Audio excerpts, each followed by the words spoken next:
Some acts of courage happen so quietly that the world barely notices them until it's too late to pretend they didn't matter. On a winter evening beneath crystal chandeliers and flashing cameras, a billionaire's life would hang in the balance. Panic would ripple through a room filled with powerful people, and the only man who moved would be someone no one had noticed all night.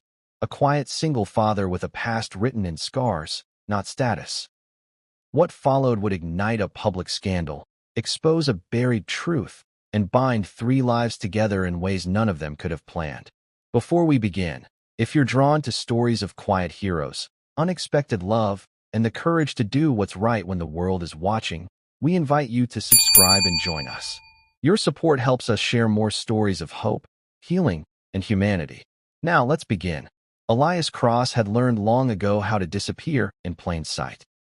He stood near the service corridor of the Grand Ashbourne Hotel, dressed in a charcoal security uniform that blended seamlessly into the background of polished marble and gold-trimmed walls. Around him, the city's elite gathered in tailored suits and designer gowns, their laughter echoing beneath vaulted ceilings as servers glided past with silver trays. Tonight was the Hale Foundation Gala, one of Philadelphia's most exclusive charity events. Billionaires, politicians, tech moguls, and cameras everywhere. Elias wasn't here to be seen. He was here to make sure nothing went wrong. His eyes moved constantly, scanning exits, watching hands, reading body language the way only someone trained under fire ever truly could. Years ago, this instinct had kept people alive in places where rules didn't matter and hesitation got you killed. Now, it kept drunk donors from wandering into restricted areas and defused arguments before voices rose too high. Different battlefield, same vigilance. A soft tug at his sleeve pulled his attention downward. "Dad." Elias looked down at his son, Noah, who stood beside him in an oversized suit jacket that clearly belonged to Elias and not to a 9-year-old. Noah's hair was neatly combed, his tie slightly crooked despite Elias's best effort. "You okay?" Elias asked quietly. Noah nodded, then glanced around the ballroom with wide, curious eyes. "This place smells like money." Elias huffed softly despite himself. "That's the polish. And stress." Noah smiled faintly, then lowered his voice. "Mrs. Keene says I have to stay close to you." Mrs. Keene was the event coordinator who'd agreed, after some convincing, to let Noah sit in the staff area tonight. Elias couldn't afford a sitter, and missing work wasn't an option. So Noah stayed with him, a quiet shadow who understood more than most adults gave him credit for. "You'll stay right here," Elias said gently. "If you need anything, you tell me." "I know," Noah said. Then, after a pause, "You always notice when people need help." Elias stilled for half a second.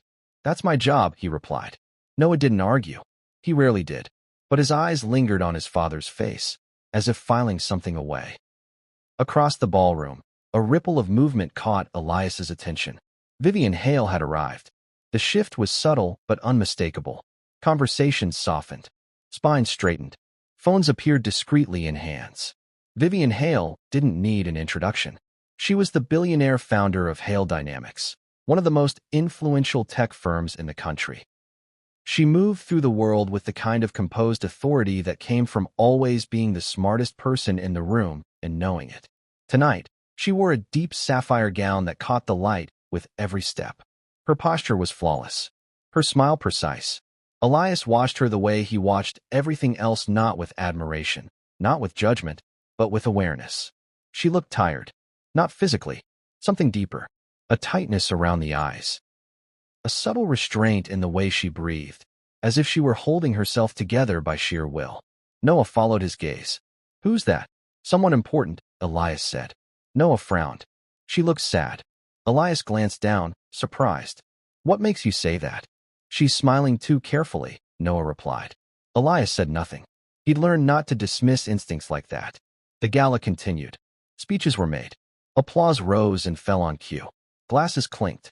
Cameras flashed. And all the while, Elias stayed where he was, unnoticed, unremarkable, doing exactly what he was paid to do. Until everything changed. Vivian Hale hated crowds. She tolerated them, managed them, controlled them, but she never felt at ease inside them. From the stage, she scanned the room as applause died down, her fingers tightening briefly around the podium. The lights were bright. Too bright. The air felt heavier than it should. She took a measured breath. "Thank you," she began, her voice smooth and confident, practiced to perfection. "Tonight isn't about recognition. It's about impact." The words came easily. They always did. What didn't come easily was the faint pressure building behind her sternum. She ignored it. For years, Vivian had trained herself to override discomfort. Pain was an inconvenience. Weakness, a liability. Investors didn't tolerate vulnerability, and neither did markets. Still, her vision blurred for just a moment. She steadied herself, fingers brushing the edge of the podium. Below the stage, donors listened attentively. Somewhere near the side of the room, a security guard shifted his stance. Elias's head snapped up. He saw it immediately, the micro pause, the change in breathing, the way Vivian's shoulders tightened unnaturally. "Noah," he murmured. "Stay here." "What's wrong?" Noah whispered. Elias was already moving. On stage, Vivian attempted to continue. "As we look toward the future." Her sentence broke apart. The pressure became pain. Sharp. Crushing. Her breath hitched, a thin sound caught in her throat. The room didn't notice at first. People assumed it was a dramatic pause. Then her hand went to her chest. "Ms. Hale," someone called. Her knees buckled. The world tilted violently as she collapsed backward onto the marble steps behind the podium. Gasps erupted. Chairs scraped. Someone shouted for security. Cameras surged forward. Elias was already there. He reached her side as her head struck the step with a dull, sickening sound. He dropped to his knees, fingers at her neck. Pulse erratic. Weak. Breathing shallow. Failing. "Clear the space," he said sharply. Security hesitated. Cameras flashed. "She's not breathing," someone cried. Elias didn't wait for permission. He tilted her head, opened her airway, and began compressions strong, steady, precise. 30 compressions. Her chest did not rise. He leaned down and sealed his mouth over hers, breathing life into lungs that had stopped responding. The room exploded. What is he doing? Get him off her. That's inappropriate. Flashbulbs captured the moment the security guard bent over the billionaire, his mouth against hers, her body limp beneath him. Elias pulled back, checked again, and resumed compressions. "Come on," he murmured, voice low, urgent. "Stay with me." Security rushed in, grabbing his arms. "Stop," someone shouted. "She's dying." Elias snapped, shrugging them off just long enough to deliver another breath. A tremor ran through Vivian's body. Her chest rose. A broken gasp tore from her throat. Elias froze for half a second, relief crashing through him, then resumed support until paramedics burst through the crowd. They took over seamlessly, recognizing immediately what Elias had done. But the damage was already done. Security yanked him backward as Vivian was lifted onto a stretcher. "You're done," a man snarled. "You assaulted her." Elias didn't fight. He just watched as the woman he'd pulled back from death disappeared behind a wall of uniforms and flashing lights. From across the room, Noah watched his father being dragged away, fear flooding his eyes. And just like that, the narrative was written. By morning, the truth had already been rewritten. Elias Cross learned that the hard way when his phone began vibrating nonstop before sunrise. He stared at the screen from the edge of his narrow kitchen table, Noah still asleep on the couch behind him. Missed calls. Unknown numbers. Notifications piling up faster than he could process them. He opened the first message. Security guard accused of inappropriate contact during Billionaire's medical emergency. His stomach dropped. Another alert followed. Video goes viral. Shocking footage from Hale Foundation Gala. Elias clicked the link with trembling fingers. The clip was short, cropped, silent. It showed only the moment the cameras loved most. His mouth pressed to Vivian Hale's, her body limp, flashbulbs exploding. No context, no compressions, no failing pulse. Just a frozen image designed to disgust. Noah stirred. "Dad." Elias shut the phone off instantly. "Go back to sleep," he said gently, standing too fast. But Noah had already seen the look on his face. "Did you do something bad?" Noah asked quietly. The question pierced deeper than any accusation online. "No," Elias said, kneeling in front of him. "I did something right." "Then why do you look scared?" Elias swallowed. "Because doing the right thing doesn't protect you from consequences." Before he could answer, there was a knock at the door. Two men stood outside. One wore a tailored coat. The other held a tablet. "Mr. Cross," the first said, "we're here regarding last night's incident." Elias nodded. "I performed CPR. That's not how it's being reported," the man replied evenly. "You're suspended pending investigation." "Suspended?" Elias echoed. "Your contract is terminated effective immediately." Noah stepped closer, gripping Elias's hand. "You can't fire him," Noah said suddenly. "He saved her." The men exchanged an uncomfortable glance. "This is adult business," one said. Elias squeezed Noah's hand. "It's okay." But it wasn't. By noon, Elias's name was everywhere. By evening, it had become something ugly. Predator. Attention seeker. Unstable veteran. Each word felt like a deliberate strike. By nightfall, Elias sat alone on the couch, staring at the wall while Noah slept beside him, curled tight like he feared disappearing if he loosened his grip. Elias had faced enemy fire before. This felt worse. Sometimes the truth isn't buried because it's unclear. It's buried because it's inconvenient. And when that happens, who do you think pays the price? Vivian Hale woke to silence. Not the peaceful kind, the heavy, antiseptic stillness of a hospital room where machines did the breathing for you. Her chest ached. Her throat burned. She turned her head slowly, disoriented. A nurse noticed immediately. "Ms. Hale, can you hear me?" Vivian nodded faintly. "What happened?" "You suffered cardiac arrest," the nurse said gently. "You're stable now." Stable. The word echoed strangely. Fragments surfaced in her mind. Marble. Lights. A voice low, steady. "Come back. Stay with me." Her heart stuttered. "Who saved me?" she asked. The nurse hesitated. "Emergency response handled." "No," Vivian said sharply, strength flaring despite the weakness. Before that, another pause. "There was a security contractor," the nurse admitted. "But there was controversy." Vivian's brow furrowed. "What kind of controversy?"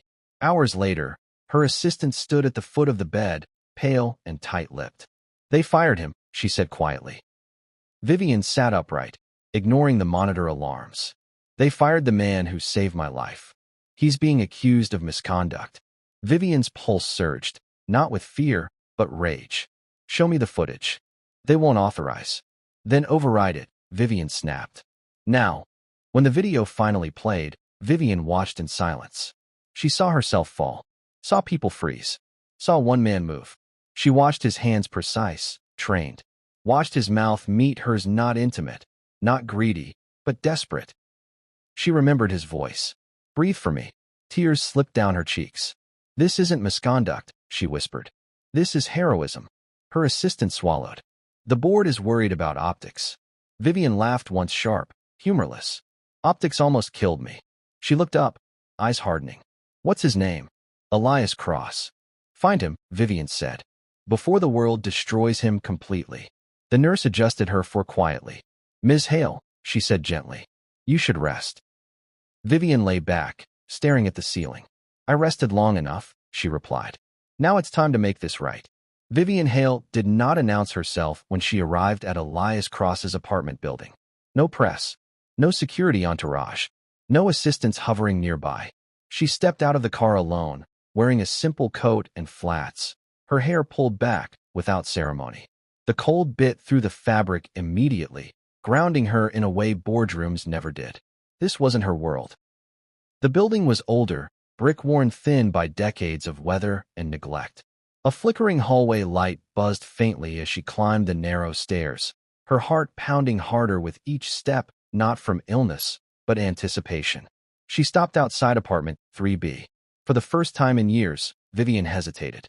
Then she knocked. Inside, Elias stiffened. Noah looked up from the floor where he'd been doing homework. "Someone's at the door." Elias didn't move right away. His instincts screamed caution. Since the video went viral, every knock felt like a threat. "I'll check," Elias said quietly. He opened the door halfway. Vivian stood there. For a moment, neither of them spoke. "You," Elias said finally, his voice guarded. "Yes," Vivian replied. "Me." Noah appeared behind him, peeking around his side.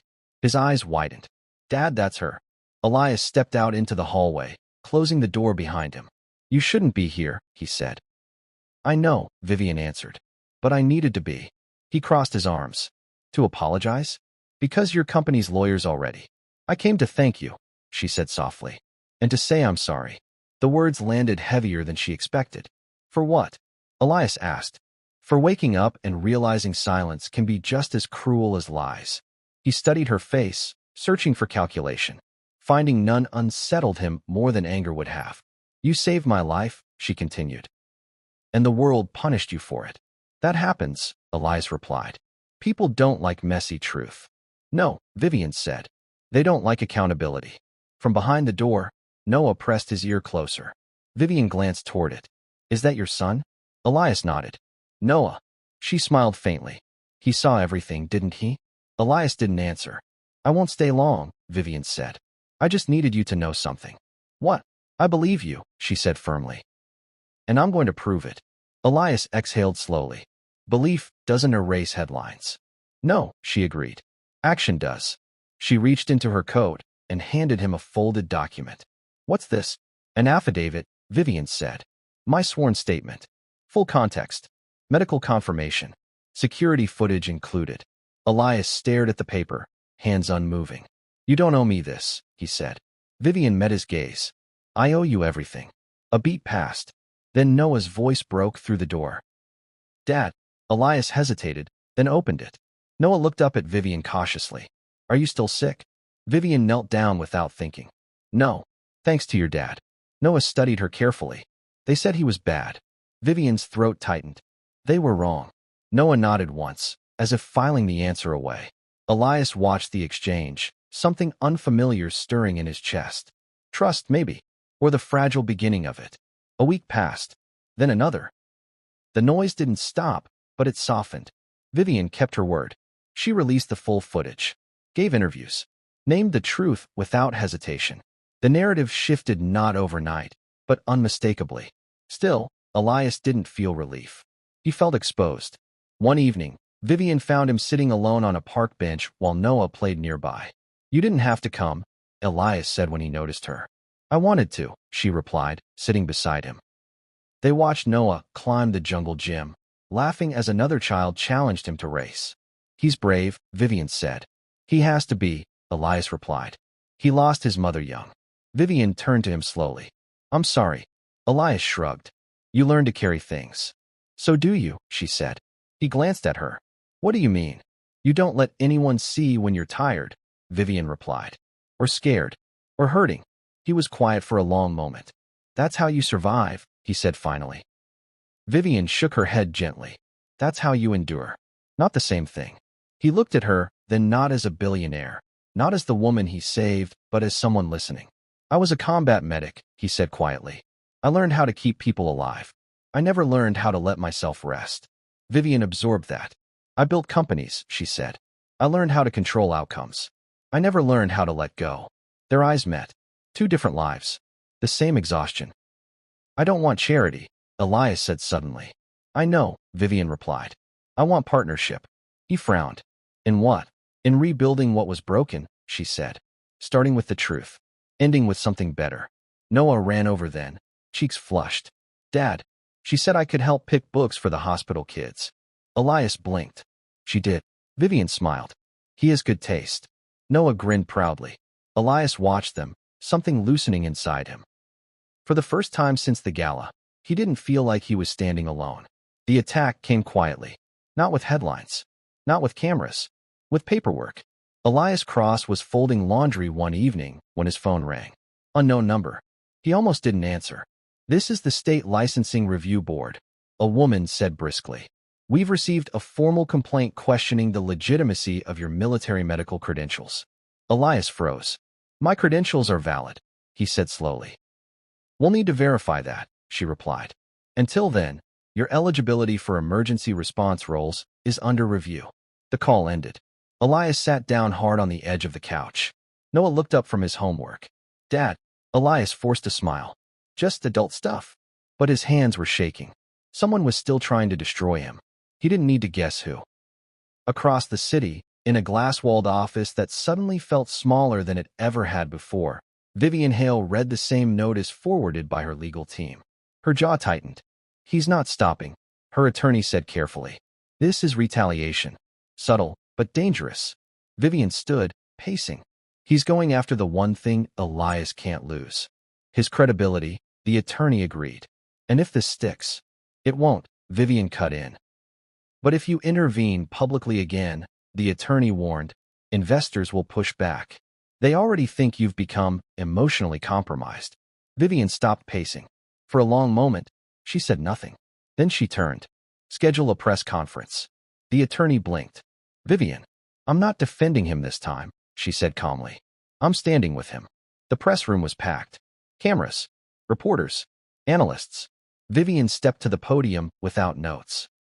I won't speak long, she began. Because this isn't complicated. She gestured to the screen behind her. It lit up with documentation. Military records, medical certifications, testimony from paramedics. This man saved my life, Vivian said. And for that, he was punished, slandered, and hunted through bureaucratic shadows. She met the camera head-on. I allowed a system built on fear and image to nearly destroy someone who acted with courage. That ends today. A reporter shouted. Are you saying your company was complicit?